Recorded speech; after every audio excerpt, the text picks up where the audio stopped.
always a very great pleasure and privilege to be able to meet with all of the devotees that come for the annual convocations and to be able to spend this week with each other in divine fellowship and friendship is certainly a blessing that I know all of you feel as deeply as we do. It is such a beautiful spirit that we always find here. And when so many devotees come in one place, bringing that spirit that Guru has installed in us through our efforts at meditation and trying to live a spiritual life, then as we all come together in this beautiful framework, this beautiful inner acceptance of each other and of God and our Guru, we find an inner peace and joy that transcends our normal daily life. And I suppose that's why we all enjoy coming so much, because we have an opportunity to get away from the daily struggles. And we all know what those struggles are and how deep they can be at times. But life must go on, must it not? And so convocations come to an end. We go back and we must face once more those daily challenges that our karma has placed in front of us. And realize that those challenges come not to destroy us, not to beat us down, but to make us strong, to give us an inner strength and vitality and determination that will see us through, because no weakling ever found God. No person that tried to run away from every obstacle that came in his path ever succeeded in accomplishing very much. Individuals who accomplish things are those who go after them, that develop their will and their discrimination and understanding so they can set proper goals, and then once that goal is set, they go for it. And no matter how many times they fail, they always get up again and try again. And that quality that allows us to do that is will. Now, probably some of you have had some tests or difficulties in being able to come here. And others may have found it perhaps not so difficult.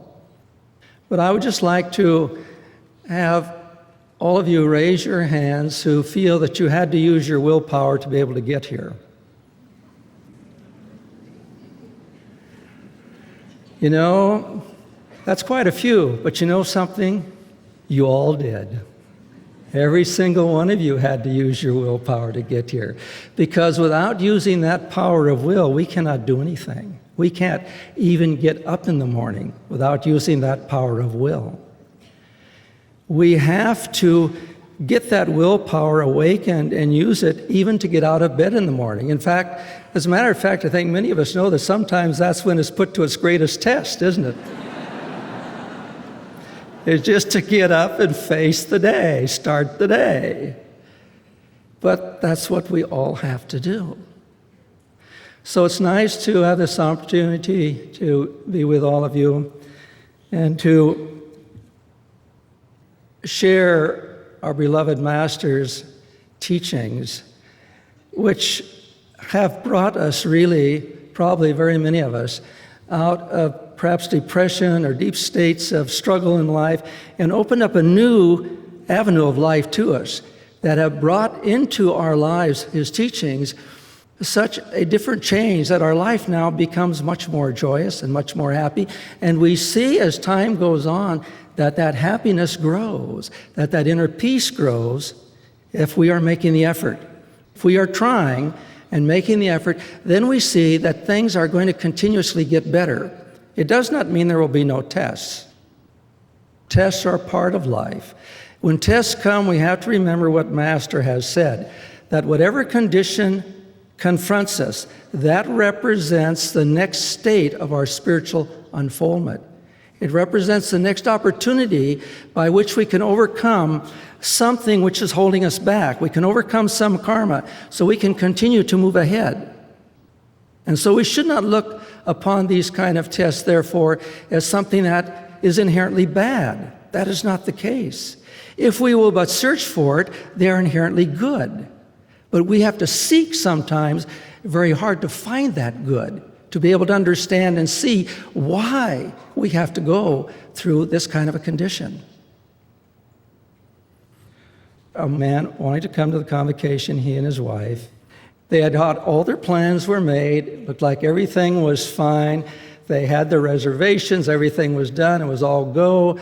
He had it worked out with the company he was working for, and everything was fine, and they were with great anticipation and joy looking forward to coming to meditation or to convocation. And then just the week before, his boss, this was a family-owned insurance company, came to him and said, that reorganization week that we've been planning to have while we reorganize the business and get everything done, well, we're going to have it next week. And I'm really sorry, but you're going to have to cancel your vacation because we're going to have it next week. And of course, you know how we feel when something like that happens. Our plans are destroyed that way of something we looked for. There's a little catch in the throat and a little feeling of sadness, but he sort of gulped hard and accepted it and said, yes, okay, fine. But it carries a little bit of, I wish it could be different. But he accepted it as best he could. And so he said there was some ups and downs. He accepted it. Okay, it's God's will. This is the way it is. And then you want to resist it because it's not what you want. But he basically accepted it. Now, the owner of the business loved golf. And he came to the manager there, this man, and told him just before the convocation week was coming up, he said, I know you're going to be terribly disappointed, he said, but we're not going to be able to have that reorganization week next week. Because the local country club has contacted me and there's going to be a pro amateur golf tournament, and I've been invited to participate. And so as much as I hate to, I'm going to go there. So sorry to disappoint you. He would say, oh, it's okay. But inside, oh, great, right? Now, as he himself said, why? Why did God give him that great gift? Because he had the right attitude about it. He accepted it. You see, that's one of the lessons we have to learn. Master wants us to develop will.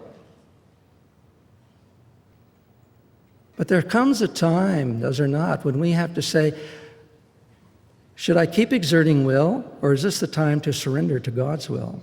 Perhaps God's will and my will are not the same here. Perhaps my will is motivated by desires, whims, habits, moods. God's will, Guru's will, is obviously motivated by wisdom. Maybe I shouldn't be pushing forward. Maybe I should be accepting. And that's always a difficult decision to come to know when. When do we make the effort to keep on going, and when do we pull back? All of you through this week here have been attending different classes. You've had the opportunity to either receive or review the different techniques of meditation, so that when you go back home, you can take back that renewed enthusiasm to practice these techniques and make them work even better in one's life. And this is what can help us to know when we need to continue pushing forward and when the time is to step back and let it happen. Because that takes intuition. And intuition develops through meditation. The more we meditate, the deeper we meditate, the more our intuition will begin to develop. We all have this power of intuition. We all need to work on it to develop it more. And gradually it begins to develop more, and we become more confident in it and are able to use it better. And so all of us have that opportunity then to develop intuition.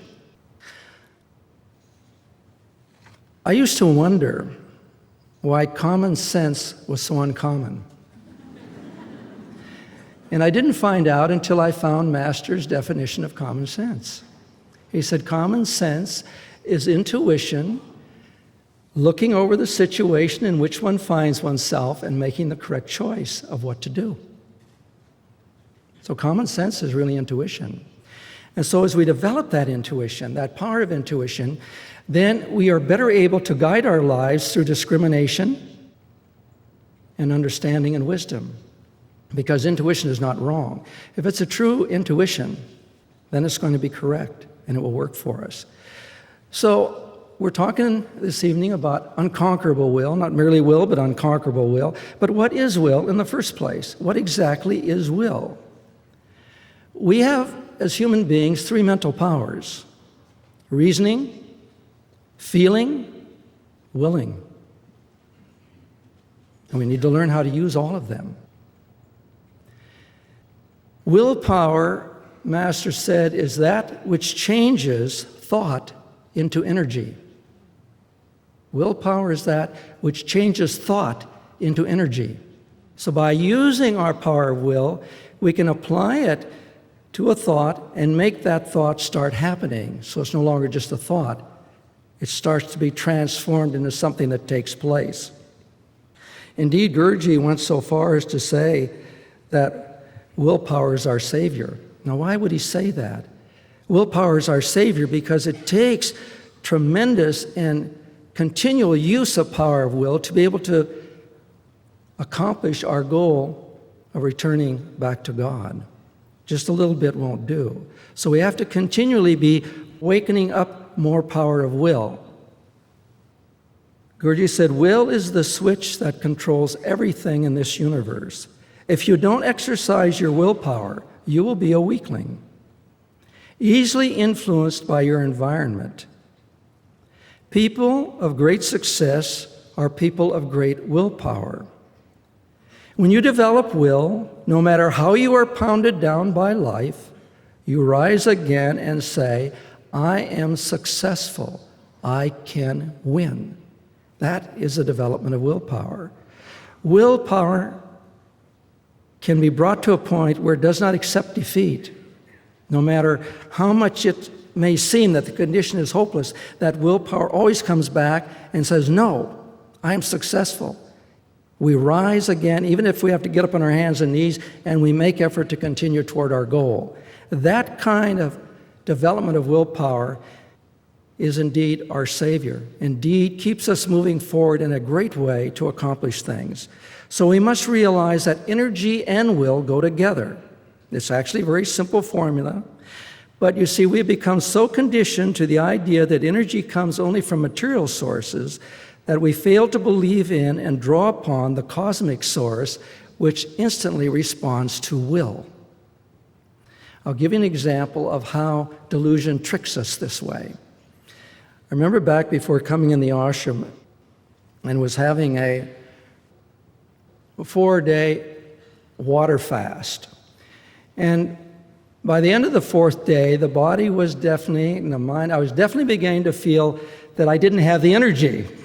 There seemed to be a lack of energy. I was sort of just moping around. And so at the end of the 4th day, I thought, okay, I'm going to break the fast. I'm going to have a little fruit juice.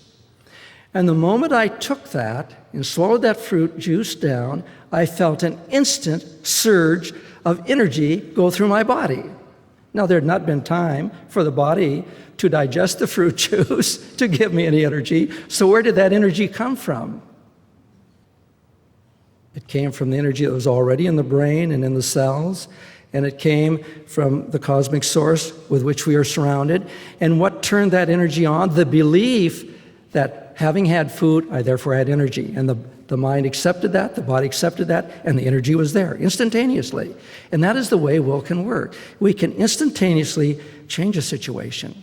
This very universe in which we are all living was created by divine will, and indeed is held together by divine will. If God would for a moment take his mind off of his cosmos, stop willing it to continue operating, the whole thing would dissolve back into him and be gone. It was created by his will. He holds it together by his will. And so that divine will, which we want to connect with, is a will that does not give up. We cannot accomplish anything without using will. And enthusiasm helps bring that will out. Whenever we're enthusiastic about something, instantly we have willpower to do that. Have you ever noticed it? If you are willing and want to do something, it's the easiest thing in the world to have energy to do it. But if something comes up and you don't want to do it and you try to postpone it, you try to mope around, you try to avoid it, there's no enthusiasm for it, and there's also no energy for it, is there? Because there's no will wanting to make it happen. We're trying to avoid it. And so we have to learn to draw upon that will which is there and bring it into our lives. And each one of us has the ability to do this. Now, the reason that we struggle with this at times is because that will is inhibited by delusion of human limitations. We tend to place limitations upon ourselves and believe that we cannot do things. We pronounce the verdict of failure upon ourselves. No one else does. We do. We say, I can't do this. And I'm sure, I think I can say probably without fear of rebuke that probably almost every one of us, if not every one of us here, has sometime had that negative thought. I can't do this. It's too much for me. I can't accomplish this. And so this is something as human beings we have to learn to overcome and to accomplish in life those things which we are capable of doing. What are some of the things which keep us from it?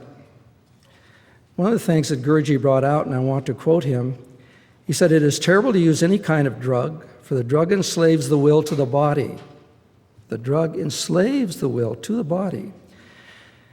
And I said, I once knew a man who used opium. All day long he slept in a stupor. It took him years to overcome his slavery. To use narcotics is one of the greatest sins against spirit. Drink is the same. Both mean destruction of willpower. They destroy our power of will. Drugs and drink are sins against the soul because they paralyze the will, without which soul realization and salvation are impossible. And I'm bringing out this point because sometimes there are certain devotees that somehow get the idea that it's okay to continue mixing these things in their life, and sometimes even think it actually helps them. It does not. If we want to develop our will, if we want to draw closer to God, we have to put aside these things which hold us back. I want to read something that our president, Sri Dayamataji, said back in the early 50s. Because this basically tells us exactly where we stand in this kind of a situation, and it's probably something that every devotee goes through. Dayamataji said, all devotees on the spiritual path at one time or another pass through a state wherein they desire to maintain both their good and their bad habits. Yeah, I see it sounds familiar. Right. Such devotees find, upon analyzing their thoughts, that although they are extremely anxious to find God, and although they are trying to establish good habits of meditation and spiritual study, still they feel very, very reluctant to give up bad habits such as anger, moods, likes, dislikes. Yet it is not possible to reconcile the presence of both good and evil actions in a life that is dedicated to God. It will not work. Our minds have to accept that fact. Otherwise, we do not make a real effort to conquer our moods and wrong habits. By meditating more deeply and by performing all duties only with the thought of serving God, the devotee gradually begins to lean more strongly toward his goal, toward his good habits and tendencies. And as these gain the upper hand, bad habits begin to lose their hold on his life. In striving to seek God and to be good, we must accept the necessary corollary of giving up evil. One cannot successfully entertain both good and evil within himself. Sooner or later, the conflict between them will shatter his peace of mind. I remember Master saying many times, if you think you can hold on to your anger, your jealousy, your desires, and still find God, you are wrong. You cannot do it. Strive always with utmost effort to overcome unspiritual qualities, but do not be discouraged if it takes time. The Lord is not interested in how long it takes us to overcome our faults. His chief concern is that we continuously resist our tendencies to wrong thoughts and actions. As we make an effort to improve and to meditate longer and more deeply, we shall find from time to time, often when we least expected, a burden lifted from our consciousness, leaving us free of the grasp of some bad habit or tendency. And when that happens, that is a most enjoyable state. You know, anytime we overcome something which is holding us back, some negative force which is working against us, anytime we're able to overcome some negative influence, we feel a tremendous charge of willpower and enthusiasm for life, and indeed just joy comes into our life. Why? Because we have conquered. We've conquered some negative thing. We've overcome it, and we feel wonderful when we do that. And what happens every time we give in to some negative tendency and it bests us, how do we feel afterwards? We feel dejected. We feel beat up. We feel hopeless. We feel absolutely helpless. We feel worthless, don't we? Quite a difference. And yet all we have to do is make the effort. Why, therefore, are we so many times not able to do it? Because it's habit. Some of these things are very, very deep. I call them chronic karma. I've been around a long time. They're not karma from one incarnation.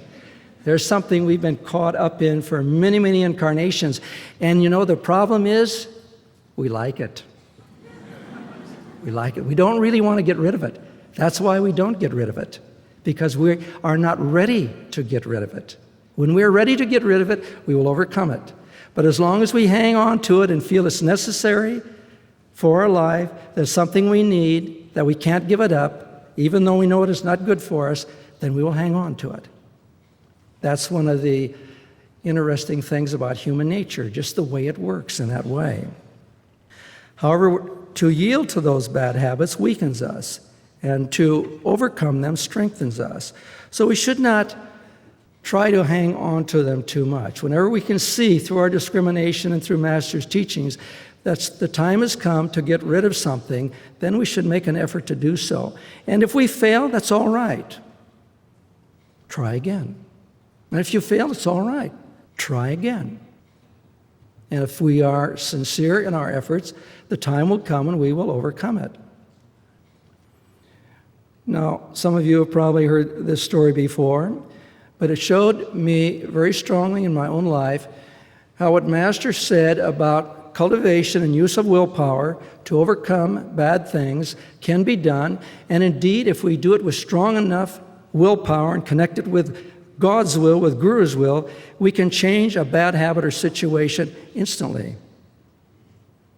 I struggled for many years with terrible depressive moods. And they were so bad and so deep that I said one time, well, I'm not going to commit suicide, but I now know why people do. And that went on for some time, even after I'd begun meditating, even after I'd come into the ashram. They got less, didn't last as long, but occasionally I still had to struggle with these terrible moods of depression. One day I was in one of these moods, and it was the third day. For 3 days I've been in this terrible mood. Everywhere I went, it's like a black cloud over my head, scattering my misery everywhere I went. So I went in the print shop where I was working. I had to walk from one end of the building to the other, and as I walked by the folder, Brother Dharmananda, who I had known before in the ashram, we had been old friends, he knew what I was going through because he'd seen me struggling with this for many years. And he looked up as I walked by and had a great big smile on his face, and he said to me, "Hello, Smiley." I was furious. I didn't say anything. I just walked on by him, but inwardly I was furious. And I said, how dare he call me Smiley? He knows I am not smiling. But then a very interesting thing happened. After walking some paces beyond him, I stopped. And I thought, now look, he's your friend. He's not trying to hurt you. And for the first time in my life, I asked myself a question I should have asked myself probably a long time ago, but I wasn't ready to ask it yet. Why am I in this mood? And the answer that came back was most interesting. Because you like it. I said, what? I enjoy being miserable? And the answer that came back was, you must. You've been holding on to it tightly for 3 days now. Now that was a revelation. I don't know how I knew what to do. It was purely intuitive, instinctive. But somehow I knew what to do at that moment. I looked here at the spiritual eye, inwardly, and with every ounce of will that I could muster, I mentally screamed, get out, and never come back. And that mood was instantly gone. I'd never had another one like that. And that's been probably 35 or 40 years ago. So we don't have to be victim of these things. We can overcome them. I had been playing victim to these moods for some time and thinking, just accepting it. We can overcome them, and that is what we want to do. Janamata was certainly a beautiful example of that in her life. She had an inner strength despite her perhaps outward-looking frailty of her body in her elder years, but yet she had extremely strong willpower. And one of the nuns who was nursing her in her last days, speaking of her strong willpower, said, it seemed to me that her body was just falling apart. And once, when I honestly did not see how she could make her body walk, I asked her, Sister, how do you do it? She looked at me with a twinkle in those marvelous blue eyes and said, I just say to God, you pick them up, Lord, and I'll set them down.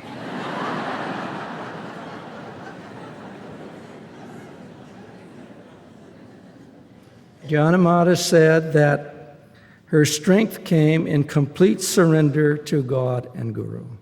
Complete surrender to God and Guru. At night, just before falling asleep, she would turn her gaze inward to the spiritual eye and quietly say to God, now, Thee alone I seek. Send what is best. Send what is best. You know, we want to choose things. Have we ever stopped to think that God knows what we need more than we do and can choose even better? That's a good thing to do at night. Send what is best for me. Some of my moments during those last 3 weeks with Sister, said another nun, were almost too sacred to divulge.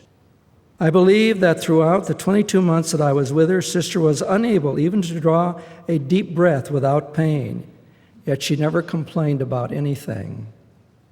And when we stop perhaps and analyze our own lives, the many little things we get upset about or complain about, which are really next to nothing. Each night during the last 3 weeks of her life, just before she fell asleep, she had me read to her master's beautiful poem, Samadhi. Just to see if she really wanted it read every night, I would sometimes say, well, I guess that's everything. But she would say, except Samadhi. I was glad she wanted to hear it because her face looked so peaceful as I read the words, just as if she were in Samadhi at those times. And you know, this is a poem of Guruji's that he has asked us to read again and again, and even to memorize so that we can keep it in our consciousness, because that's the goal. That tells us what the goal is all about. She had that will. Master, of course, had tremendous will. Guruji said, man's will can initiate successful activities in the body, or on earth, or in the finding out of the mysteries of distant stars.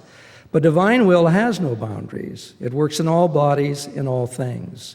God said, let there be light, and there was light. God's will is working in everything. When by deep meditation and by wisdom guided, unflinching, never discouraged determination, we can successfully keep our volition revolving around our noble desires, then our will becomes one with divine will. And that is what we want to do to accomplish, particularly those things which we may feel are difficult for us to do. We want to connect with that divine will.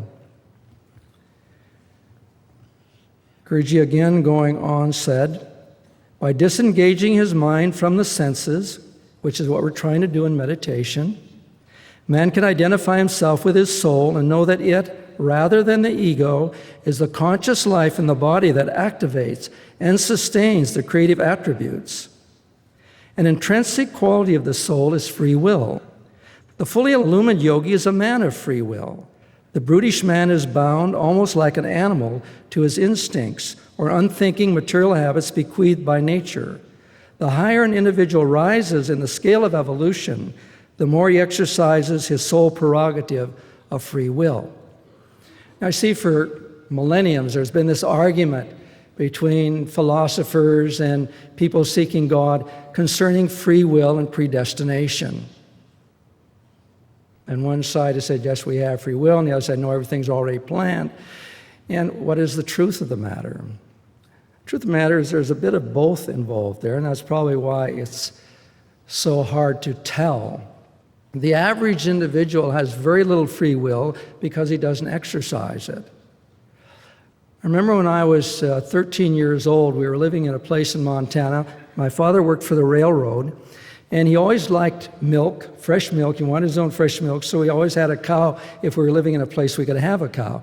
So when my father got this cow, one of the jobs I had that summer when I was 13 was taking the cow out and staking the cow out. There were no fences, and we had to keep the cow from going in the farmers' grain fields and eating their wheat, so I had to stake it. And so the cow had a nose ring, because the nose is pretty tender, right? And you take a stake out with a long chain and stake the cow out, clip it onto the nose ring. Now she had complete freedom to operate anywhere within the length of that chain. So within the length of that chain, she had free will. But beyond that, she had no free will. She could not go. Now, most people, when that chain is there, that chain they have from the stake is about that long. They don't have much move to operate in. Their free will is so guided by whims, habits, and moods that they do not use their free will to break those things. But the more we meditate and increase our free will, then that chain gets longer and longer and longer and longer and longer, until finally, if we can connect our will with divine will, then the chain is broken. And there is no limitations on our free will. And so we have to ask ourselves, how long a chain do I have? Am I permitting myself? Am I satisfied with what little free will I have, or do I want more ability to go? Do I want to be just a puppet of my past actions and thoughts with no control over how I can work in this life to accomplish? No. I know none of you here do, because you're here.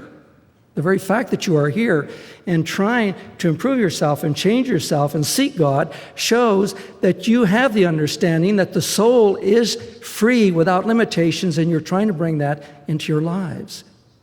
And that is what we should be doing.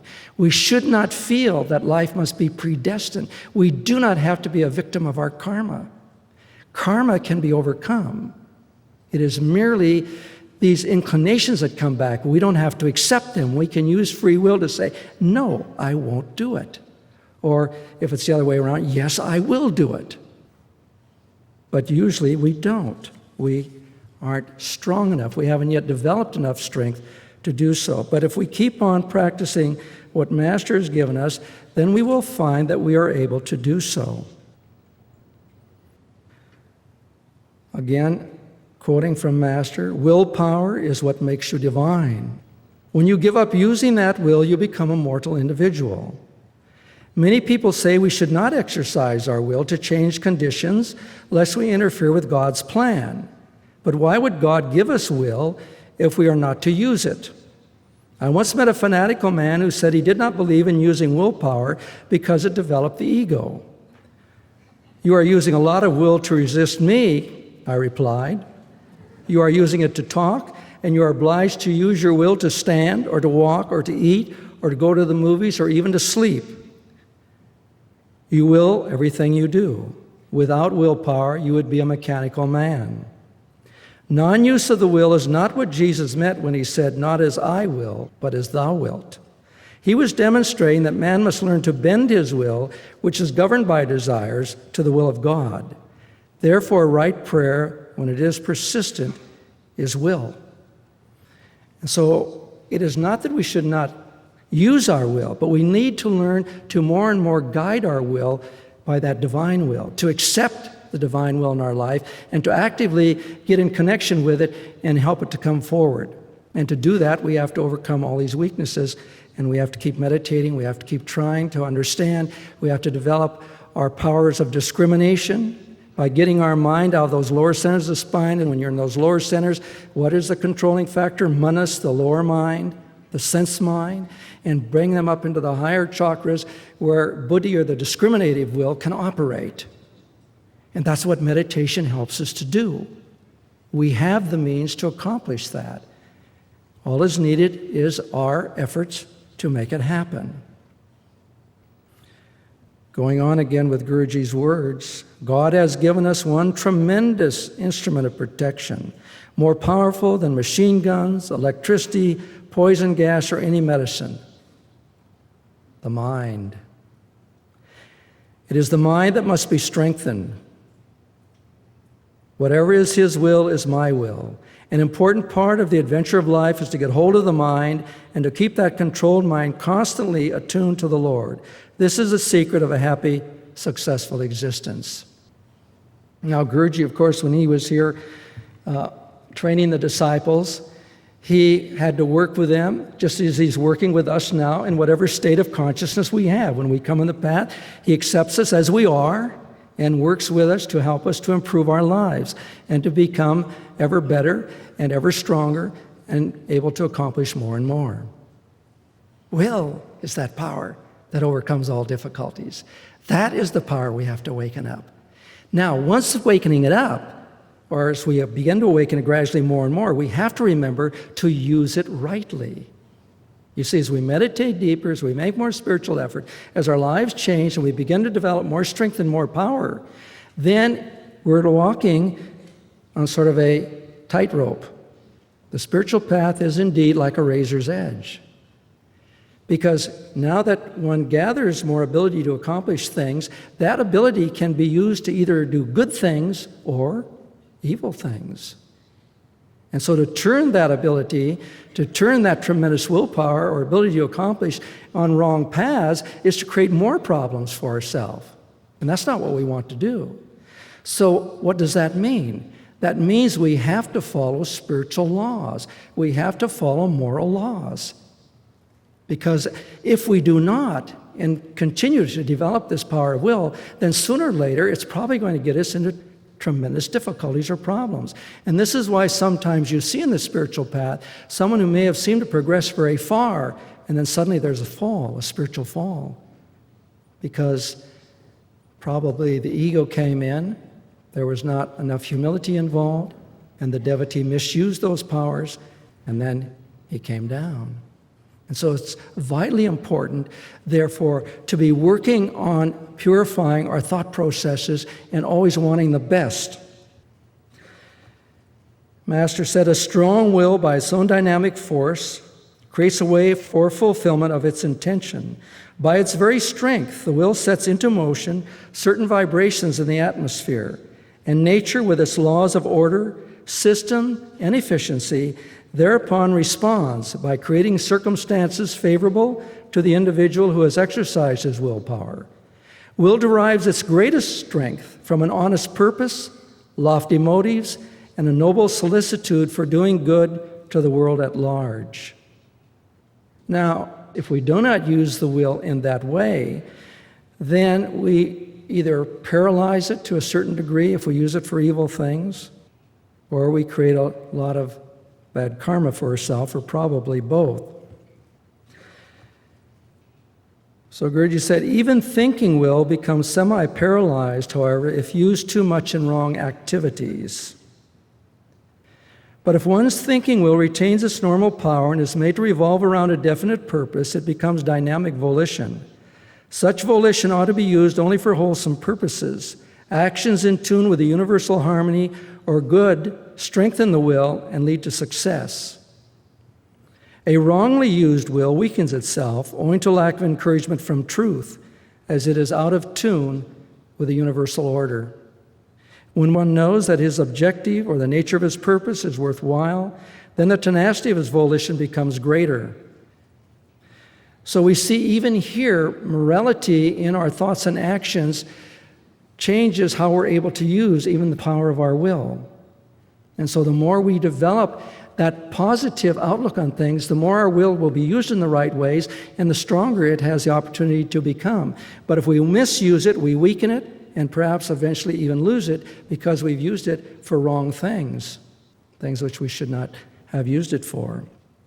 So we want to always try to develop in our lives the concept that the very basis, the very foundation of a spiritual life is moral, living a moral life, doing the things we should do, avoiding the things we should avoid. You find this in every religion. These points are brought out. Yoga brings them out. Yama niyama, the things we should do, the things we should not do, the things we should avoid, because this is the foundation, the very start of our spiritual life. And we want to build on that foundation. We want that foundation to be strong, so that no matter what tests come, they will not destroy our spiritual life. And therefore, it's important to think in these ways. This brings us right back to what we said earlier. We cannot hold on to these evil thoughts and habits, and also good, because we weaken ourselves if we do that. Master at one time mentioned St. Ignatius, who was often called the saint of willpower, because he trained those monks who came to him in his order how to examine their lives and to see the things which were holding them back so that they could develop their power of will to overcome their bad habits. And it worked. And Master says he believed in the same thing. And so he had that tremendous power of will. He said, I can find God at all times, whenever I wish, and any man of good will can do the same. As the body can be exercised by going, walking, and running, so the will of man can be trained by exercises to find the will of God. And this same thing is there in what Guruji has given us in our teachings, that we can more and more train our will to accomplish that which we want it to. Choose a good, wholesome, constructive goal, and then determine that you are going to achieve it. This is one way to develop more willpower. Choose some goal you didn't think you could accomplish, and then do it.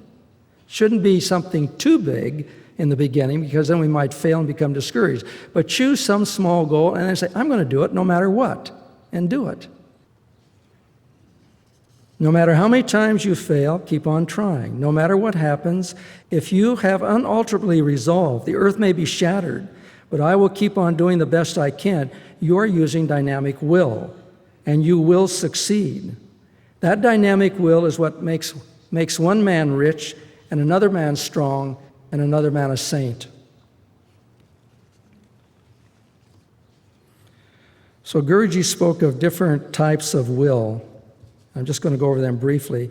When the baby starts out and is born, it has what's called physiological will. He cries because he doesn't like his physical condition and is unpleased with things. He has nothing else he can do. So he cries to express his frustration. That's his expression of will. Later, his will is mechanical, that is, guided by his mother's will. Next comes the blind will of youth, manifesting in the consciousness that he can get his own way if he tries. He explodes it experimentally in a new feeling of power, but without reason. Now, as we said earlier, Guruji had tremendous power of will, even as a child. And his brother in the book Mejda told about one of these incidences where Master wanted to see these two wrestlers that were showing up. And his father said no, because it was apparently it must have been somewhat brutal. And so Master wanted to go. And finally got his mother to agree, but his father would not. And so what did Master do? He ran into his father's room and locked the door, and he refused to come out. And since his father's clothes were in there, he couldn't go to the office. And Master stayed in there, despite all they tried to get him out, for 24 hours. He refused to come out. And finally, his father had to give in because he wasn't able to go to work or anything else. And so he came out, and his brother said he came out as though he had conquered the world. And he showed no signs of fatigue. He said, Father was very grave, but we children were overjoyed. Major was criticized for his obstinacy, but this little incident showed his indomitable spirit, and indeed it did. And so often when we're young like that, we don't have the thinking to use it right. Then we begin to learn to use reason. Then perhaps we stop there. We don't go farther than that. We don't learn to make that last connection of connecting our will with divine will. And that is what Guruji is trying to teach us how to do through these teachings. And the more we practice them, the more we're going to be able to do that. So I want to close this evening's talk with some words of our beloved Master. You may say that life is ebbing away and you're going to die anyway, so why try for success? I would answer as the Gita says, that at the moment of death, even 1 second before, if you can leave the body with a conviction that you are victorious in life, so shall it be. If you go with a conviction that you will be with the Lord, so shall it be. But if you go with a consciousness that you are done for, so shall it be. Whatever thoughts predominated as a result of the way you have lived your life, those thoughts determine your after-death state and the pattern of your next life. Can you remember that? There's no excuse to say that you are too old or otherwise unable to succeed materially or spiritually. And so our whole life is really a preparation for that last moment of life. When we are faced with that very moment, where can we put the mind? Where will the mind be? So that is what we have to do. We have to so live our lives that when that last moment comes, we will be able to keep that mind on God. Master said it is better to play at hide and seek with God than to play with the will-o'-the-wisp of materialism that leads to death. Death means disillusionment. It is a point when you accept defeat and give up. You have to come out of this ignorance of your divine potential. The Lord says, come now. Resurrect yourself from the tomb of ignorance. Finally, when you refuse to be laid beneath the slabs of your weaknesses, you will become free. And that is what each one of us is seeking to do, and that is indeed our destiny. The only thing we have something to say about is how long it's going to take us. So why tarry on the way? Resolve from this day forward to make that effort to become free through use of that indomitable will that is in each and every one of you, because it is the product of the soul. It is part of the soul.